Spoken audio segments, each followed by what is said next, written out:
जय अग्रसेन। अखिल भारतीय अग्रवाल संगठन गुजरात प्रदेश आप सबका हार्दिक स्वागत करता है। आइए अब आपको गुजरात की टीम से रूबरू करवाते हैं।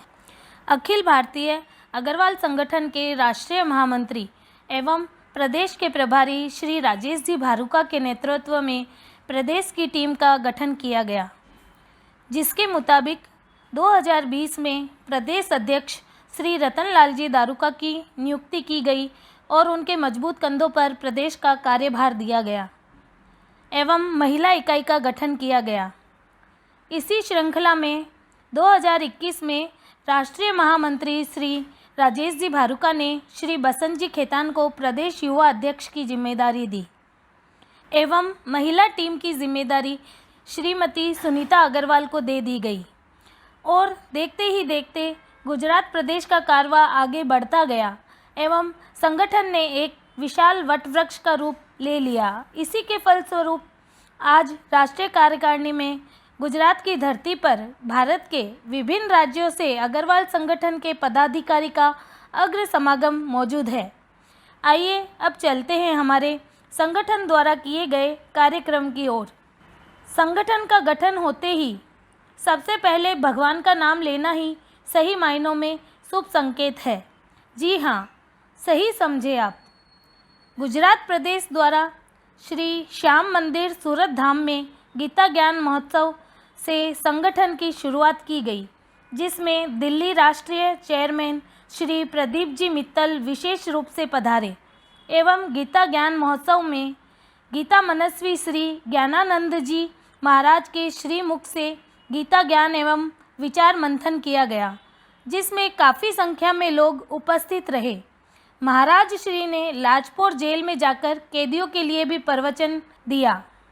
इसके बाद संगठन द्वारा श्री राम कथा का भव्य आयोजन एटमॉस्फेयर सरीन में किया गया, जिसमें काफ़ी संख्या में सूरत वासियों एवं राजनीतिज्ञ, धार्मिक एवं सामाजिक अग्रणियों ने कथा का श्रवण किया, जिसमें कथावाचक जूना अखाड़ा महामंडलेश्वर पूज्य स्वामी श्री श्री 1008 डॉक्टर उमाकांत नंद सरस्वती जी महाराज के श्रीमुख से 8 दिवसीय राम कथा का भव्य आयोजन किया गया, जिसमें संगठन से जुड़ी हुई सब महिलाओं को मेहंदी लगवाई गई और महाराजा अग्रसेन जी की भव्य झांकी के साथ में कलश यात्रा निकाली गई।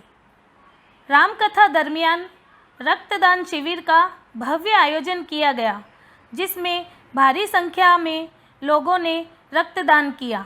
रोज़ सुबह योग एवं ध्यान शिविर का आयोजन किया गया, जिसमें लोगों ने बढ़ चढ़कर हिस्सा लिया। रामकथा के दौरान शनिवार को ध्यान में रखते हुए सुंदरकांड पाठ का भी आयोजन किया गया। इसी दौरान तुलसी माता के पौधे लगाए गए एवं भारी मात्रा में वितरण किए गए और भजन संध्या का आयोजन किया गया। साथ ही एकल श्री हरि सत्संग समिति एवं अखिल भारतीय अग्रवाल संगठन गुजरात के संयुक्त तत्वाधान में देश की ज्वलंत चुनौतियों के विषय पर प्रखर राष्ट्रवादी श्री पुष्पेंद्र कुल श्रेष्ठ जी का कार्यक्रम हुआ, जिसमें बड़ी मात्रा में सामाजिक पदाधिकारी, राजनीतिज्ञ एवं श्रोतागण मौजूद रहे। 14 अगस्त को सिद्धि विनायक प्लेटिनम में अखिल भारतीय अग्रवाल संगठन के कार्यालय का उद्घाटन किया गया, जिसमें सभी पदाधिकारी मौजूद थे और 75वां आज़ादी का अमृत महोत्सव मनाया गया और वंदे मातरम के नारे लगाते हुए तिरंगा रैली निकाली गई तथा राष्ट्रगान गाते हुए तिरंगे को ससम्मान सभी ने सलामी दी।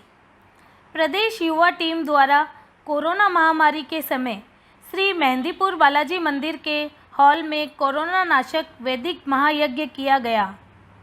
विश्व पर्यावरण दिवस के उपलक्ष्य में वृक्षारोपण का कार्यक्रम किया गया, जिसमें ऑक्सीजन प्रदान करने वाले पौधे लगाए गए, जिससे वातावरण में पॉल्यूशन कम हो, उसकी एक छोटी सी कोशिश की गई। जैसे ही महिला इकाई का गठन हुआ, वैसे ही उन्होंने गौशाला में जाकर गौ माता की सेवा कर उनका आशीर्वाद लेकर अपना कार्यभार संभाला। आइए मैं सुशीला अग्रवाल आपको लेकर चलती हूँ महिला इकाई द्वारा 2021 और 22 में किए गए कार्यक्रम की ओर। सावन में आने वाले महिलाओं के अति लोकप्रिय त्यौहार तीज का पारंपरिक तरीके से भगवान महावीर कॉलेज में आयोजन किया गया, जिसमें हमने तीज क्वीन 2021 का चयन किया। सावन का दूसरा सुपरहिट प्रोग्राम तीज क्वीन 2022, जिसका शीर्षक था मारो रंगीलो हिंदुस्तान, जिसके तहत भारत के विभिन्न राज्य की संस्कृति को प्रतिभाओं ने रिप्रेजेंट किया एवं तीज क्वीन 2022 का चयन करते हुए तीज क्वीन 2022 का ताज पहनाया गया। कृष्ण जन्माष्टमी के उपलक्ष्य में बस्ती में जाकर बच्चों के साथ दही हांडी का कार्यक्रम कर उनको नाश्ता और गिफ्ट देकर उनके चेहरे पर खुशी देने की एक कोशिश की गई। गणेश चतुर्थी के दरमियान आने वाले बच्चों के जन्मदिन बस्ती में जाकर सेलिब्रेट किया और बच्चों को सिखाया कि किसी के साथ खुशी बांटने से खुशी दुगनी हो जाती है। महाराजा अग्रसेन के समानता के अनुरूप अग्रसेन जयंती पर आंगनवाड़ी में जाकर वहां पर रहने वाले बच्चों और महिलाओं के साथ मां अम्बे की आराधना के साथ गुजरात का प्रसिद्ध गरबा किया और सबको चनिया चोली का वितरण किया गया। वुमेन्स डे पर संगठन द्वारा महिलाओं को स्वावलंबी बनाने के लिए सिलाई मशीन प्रदान की गई। सूरत में अलग अलग सोसाइटियों में जाकर घर काम करने वाली कामकाजी महिलाओं को सैनिटरी नैपकिन के फ़ायदे समझाते हुए 1000 सैनिटरी नैपकिन और फूड पैकेट का वितरण किया गया।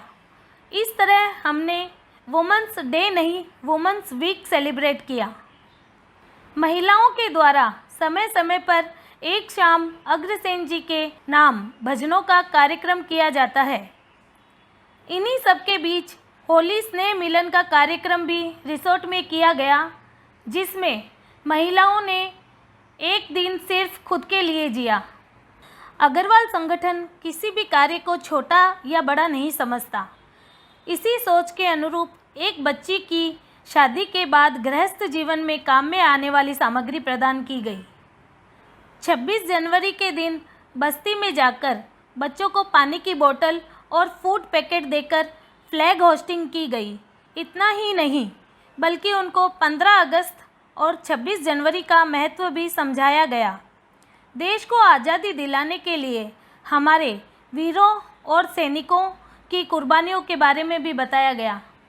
संगठन की महिलाओं द्वारा एक शाम बेटियों के नाम कवि सम्मेलन का आयोजन किया गया, जिसमें आपकी आवाज़ आपकी पहचान का समन्वय हुआ, जिसका उद्देश्य था हमारी बेटी और महिलाओं को एक प्लेटफॉर्म देना। सूरत के विभिन्न क्षेत्र से हमारी बेटियों और महिलाओं ने बहुत ही बड़ी संख्या में भाग लिया। राष्ट्रीय कवयित्री श्रीमती सोनलजी जैन के नेतृत्व में यह कवि सम्मेलन किया गया। संगठन द्वारा स्लम एरिया में जाकर कपड़ों का वितरण किया गया और समय समय पर स्कूल, आवास, आंगनबाड़ी में रहने वाले लोगों की प्राइमरी ज़रूरतों को पूरा करने की कोशिश की जाती है। अब बात करते हैं हमारे मान सम्मान की, जिसमें सूरत में होने वाले मारो मान राजस्थान जैसे भव्य कार्यक्रम का हिस्सा बने। संगठन द्वारा लोकसभा अध्यक्ष श्री ओम बिरला जी का स्वागत सम्मान बड़े ही उत्साह के साथ टीजीबी में किया गया। अग्र एक्सोटिका में पधारे पद्मश्री पुरस्कार से सम्मानित श्री प्रहलाद जी अग्रवाल का संगठन द्वारा सम्मान किया गया। भारत के महान योद्धा सीडीएस जनरल विपिन रावत एवं सभी शहीदों को आत्मा की शांति के लिए एटमॉस्ट फेयर सरेन में श्रद्धांजलि दी गई।